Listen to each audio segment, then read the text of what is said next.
Weathering with You was a fantastic movie. From the score to the cinematography, Weathering with You manages to escape the shadow of your name and then create its own name. What's up, everybody? My name is Bryce, aka DubsNotSubs, and in today's video, we are going to be going over Weathering with You, and I'm just making sure that my audio was actually on the right mic this time. But anyway, we're going to be going over Weathering with You and talking about what I thought of it, the review, objectively as I possibly can. This is, let me preface by, the first movie I've ever seen, or anime movie that I've ever seen in a movie theater, and I am so happy that I managed to see this movie in theaters. It was absolutely fantastic. I loved every second of this movie for the most part. Again, I'm not saying it's perfect, and quickly right before I would say it is not better than Your Name. I would not say it's better than it, but I do still think it manages to separate itself from the movie itself and is a fantastic movie. And I'm gonna start off with the two things I started in there, and I said score first. So the soundtrack with the Radwimps is probably the one thing that I was most excited for, because the Radwimps soundtrack in Your Name is actually my favorite anime soundtrack of all time. I love it so much. The fact that Makoto Shinkai changed the movie of Your Name, like scenes in Your Name, around to match with the music was absolutely amazing. But it's good, and definitely the music is still really cool, and there's some really cool glitchy parts when we kind of see the sunshine, or which she's the Sunshine Girl, when she controls the weather, and we see the more supernatural side. I don't want to say too much as the spoilers, but when that stuff kind of goes on, then we get to see like this glitchy kind of music come in. But overall, the music's a lot more instrumental, I would say, as a standalone soundtrack. Like Your Name, which had a bunch of songs that were listenable over and over again, this one only has a few select songs, and it's less of a full album and more like a movie soundtrack, which is not a bad thing. I just think the soundtrack for Your Name definitely carried on beyond the movie itself and allowed you to have a replayability beyond the movie that made you think about it. But that being said, there are 2 to 3 songs in this one that I would say are definitely replayable and still fantastic. But they would be Celebration is the one. It's both the ones with the guest singer. I think her name's Toko Manuria. I could be wrong. I'll put her name up on screen just to be sure. But yeah, that she's a fantastic singer. Overall, the Radwimps did a great job, and doing those instrumental moments were absolutely amazing in their own right. The one weird thing was, he kind of a couple times in the movie kind of went AMV mode, which is a little bit weird, where they just completely backed away from the story, and then they just had the music take over and became like this weird thing where the dialogue just stopped and they just had like montages of stuff, which I don't think was necessarily bad. I just would have preferred without it and let the music stay in the background with the movie, like traditional style. It wasn't overall really bad or anything. It's just something I would say hurt it a little bit overall. Next up, we have the cinematography. The cinematography in this, that's the only way I can describe it. It's just the way when they create the scenes, how they make the camera quotation. I'm holding an iPad, so I can't do my quotes correctly. But the cinematography, there's some scenes in this was absolutely beautiful. Overall, the whole movie looks amazing.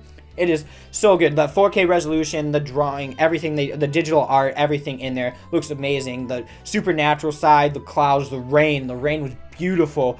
But the cinematography itself, which is like where they position the camera and stuff like that, there was certain scenes where they actually had this panning motion a couple times where it just looked absolutely amazing. It blew me away a little bit to see like how smooth and how nice this transition looked from one side and then panning around to the other one, make it like a 3D environment. It made it look like it was an actual 3D world and with a real camera and a real act. It was so amazing. And then there was a first person scene for a little bit. That one wasn't too long, but when the second you were in there, it was so good, and when the moment it came out for it, drew you into the scene like right away. And overall, this whole movie from beginning to end, right off the bat, drags you into this movie. I came in with the idea of, okay, I want to review this, right? I want to try to be objective, try to think about it to a certain extent, because I don't like to get overly like critical with movies, because then it takes the fun out of the movie for me. And I think a lot of people, and because when you try to take something when you try to get critical about it, you start nitpicking everything and then you start to hate most movies. But I don't try to do that too much. But anyway, when I was trying to watch it, this movie just sucked me in. I forgot even what I was doing. All that happened, any thought in my mind got pushed out, and Weathering with You was all that remained. For that hour, I forget, I think it was a 2-hour movie, but for that, whenever that movie started to when that ended, I was there, and that was all there was, and there was nothing else I could do. And I'm got really sidetracked from the cinematography, but overall the cinematography was great. The angles, everything about it was so good. Next up, I wrote notes down here so to make sure I don't get like too sidetracked, like I already did. Camera work, nope, I already did cinematography. Sound effects. Okay. That was the first thing that kind of like really took me away, was when I heard the first sound of the raindrop. And I know that sounds like so small, but in a movie about Weathering with You where rain is so important, that sound effect was crucial. I can still remember right now what that first raindrop sounded like. It was so crisp, it's so real. Every sound in this movie felt like it should be there and that it was realistic. It was so nice. I loved it. Oh my god.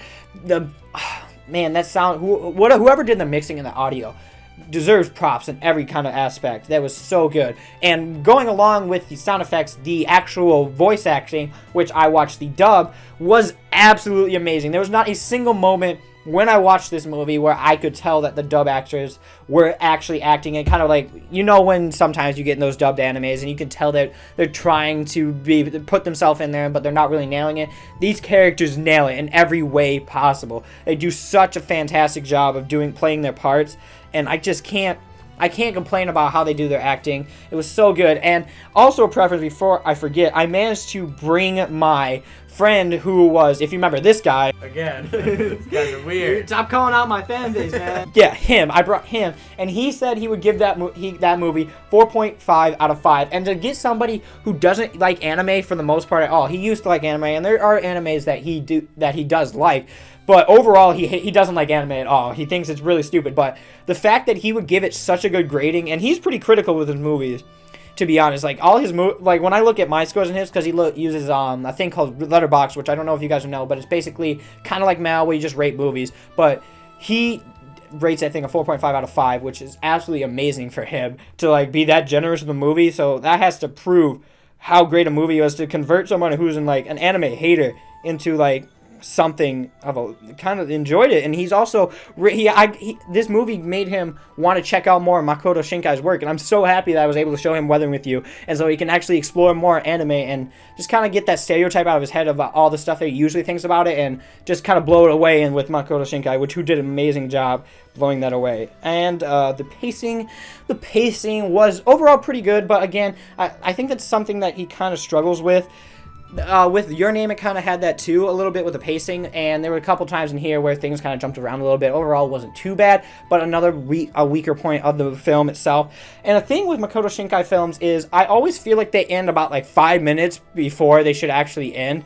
It's weird because overall, like, the whole movie goes fine, with a little bit of pacing issues anyway, but it always gets to the point where like he has this thing, they say like kind of like the tagline or whatever, and then it just goes up. But I don't know, for me personally, I always want to see what the end looks like, or maybe a little bit after, kind of like where are they now kind of a situation, which like he does, but I don't get the part where like the two characters are. I don't get to know if they end up happy together. I'm referring to Your Name, but hopefully I put spoilers for that before, because oops.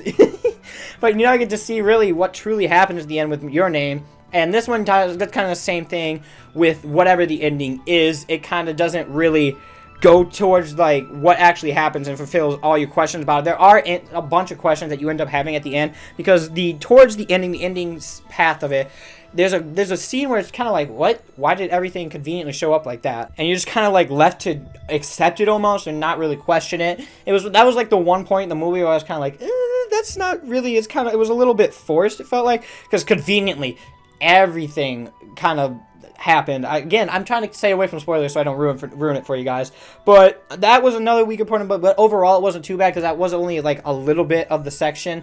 I did still enjoy the ending, that whole part. I think it was there was a couple key tie-ins that I think were really good, and there was a couple parts that I felt that were a little forced. But overall, it wasn't too bad. It never really took me out of the story, and I still managed to enjoy it. But the question at the end that it leaves you with, he doesn't manage to answer everything, but overall, Makoto Shinkai does a fantastic job with this series, this movie, and seeing what some of his previous works of Your Name, Voices of a Distant Star, Children Who Chase Lost Voices, I'm still still planning to check out more of his work because he's an absolute fantastic director. He is one of the best and arguably the best director out there. He is so good at what he does. He knows how to draw you in. He knows how to make you love a movie. He knows how to make you love the characters. He knows how to make callbacks in the right way. He just knows how to make a movie right and make you love it.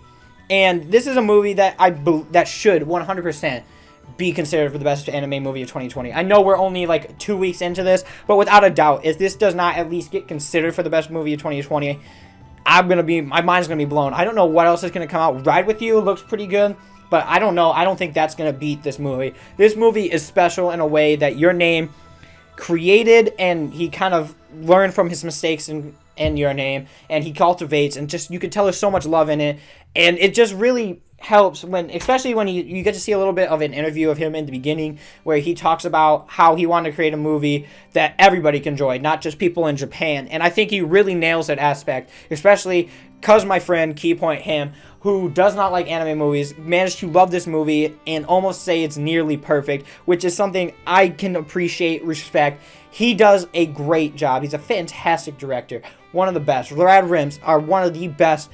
Their soundtracks are absolutely amazing and always memorable. Even if this one wasn't as good as Your Name, it still sticks with me overall with the songs that are replayable.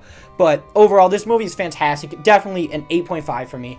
I recommend you see it. If you don't want to if you're unsure about it and you don't want to risk paying that money for the theater, wait till it comes out on rent. Pay that $4 for the rent.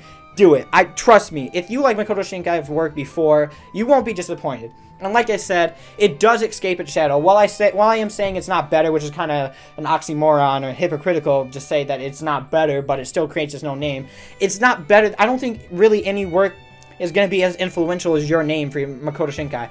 That was his work that everybody knew. It brought so many new members to the anime community. It just reached such a height that I don't think he'll be able to reach again. It's kind of like, it's just his best work. But to say that this movie is just in the shadow of Your Name is absolutely disrespectful to this movie. It managed to do its own thing, have lovable characters, carve its own path, and just be its own thing and be a fantastic movie. And the people who say that there's a global warming message in this movie are fucking crazy, because I don't understand where that came from. When I watched that movie, I remember hearing a review about it. I don't know if a bunch of people say that. I just saw one review. But just say that this movie has a global warming message doesn't even make any sense, especially with the end. Nothing in that makes sense. There's no political message like that. I just think it's somebody pushing their own agenda onto this. But overall, this movie's absolutely fantastic. Watch it if you get your chance. If you love slice of life, if you love a little bit of supernatural stuff in it, you like drama, you like romance, you like Makoto Shinkai, you like anything good about anime movies, you like well-drawn, well-animated, well-voiced, with an amazing soundtrack, watch this movie. You will not be disappointed, and I love this movie, and it is going to stick with me for the rest of 2020. But anyway, guys, thank you so much for watching. I do hope you enjoy this video, and if you do, make sure to like, comment, and subscribe. And as always, I will see you in another video.